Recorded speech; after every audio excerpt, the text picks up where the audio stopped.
Alright guys, here's the connecting rod bolted up. Got the bearing plate on.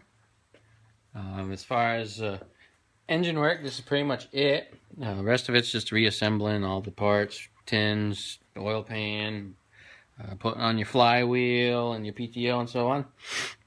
But our rod is in. There's no end plate. There should be a little bit of side-to-side play. Not much. You got your two bolts. The book itself calls for 285 inch-pounds on either new or old connecting rods. This rod, this is the paperwork for the rod. It's what came in the box. It says 260 inch-pounds, and do not over torque or loosen and retorque. The book wants you to over torque and then retorque. I'm going to do what the paper says because it says it right here. It says not to do that. So I'm going to follow what the rod is telling me. If you do not get this when you buy your rod, go by what the book says. But because this connecting rod has this instructions, we are going to do as it says.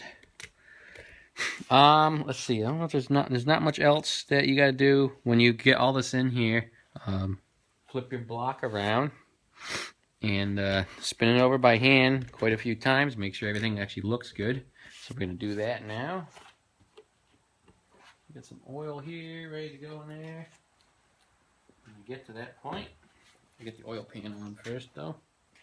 So also we got to check our valves. We got to make sure those are good. I've already done that. I've already adjusted them to what they should be, but I'll go over that with you guys. Alright, so now what you guys want to be doing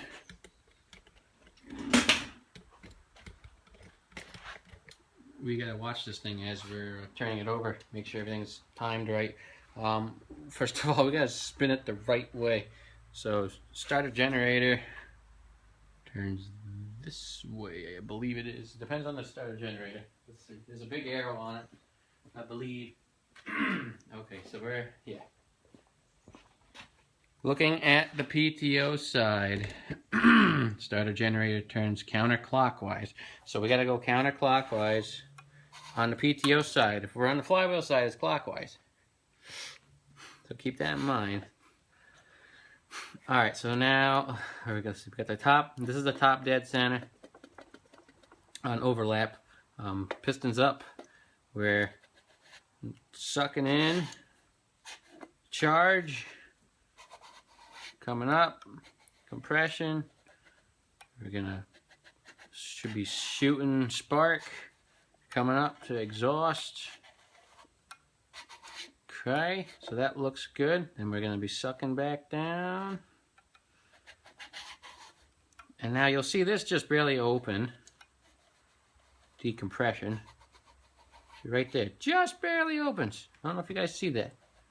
You see that? You see that? Just exhaust just barely twitches. That's the decompression. Once the engine hits its, I forget what RPM exactly the ACR kicks out, but I think it's over a couple hundred RPM. And if you are going to try and do a compression test, you cannot actually do that because the ACR is always kicking in and it's always going to decompress. So you're not going to know your compression. If you can turn the engine over by hand and it has no compression, that means you got something screwed up. So that's the best way to really do it. It should have some good resistance. When I get everything done here, and I'll put the hat on and so on, I'll go over that with you guys when I get the flywheel on and I can turn it by hand. I'll do that before I put the blower housing on and go over the resistance here. It's all by feel though. But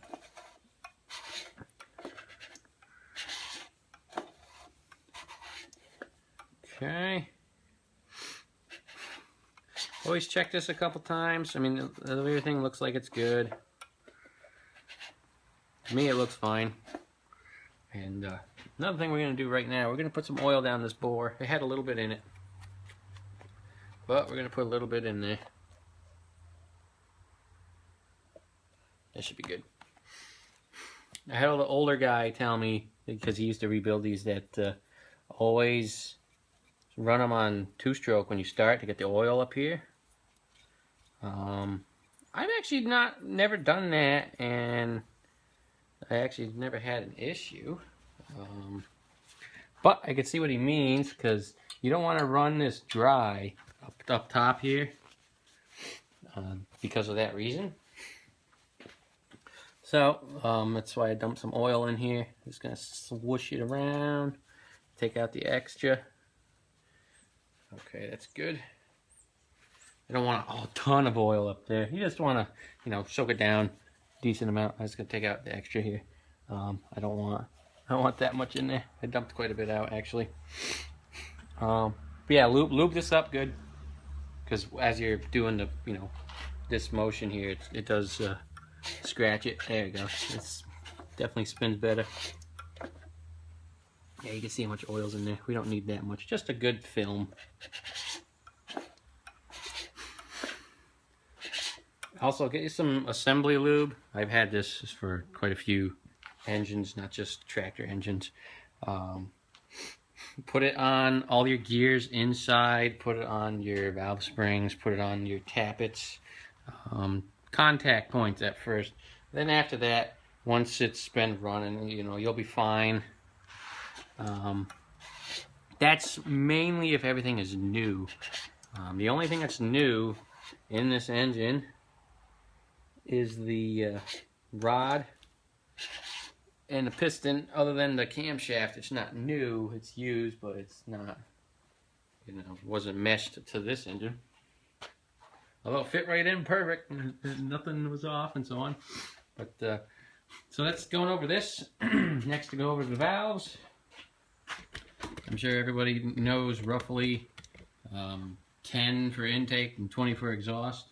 The book itself calls for 8 to 10 intake for this engine and 17 to 19 exhaust. I've got them both set in between. They're what is it? I think it's 9 and 18 is what I got them set in. So you want 9 thousandths lash and 18 thousandths lash, because once the exhaust gets hot, it's going to expand.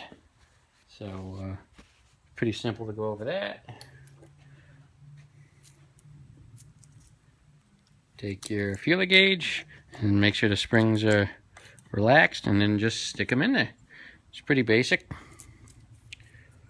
So hey guys, I'll do another video when I get some more done here, and we'll see you soon for another engine video.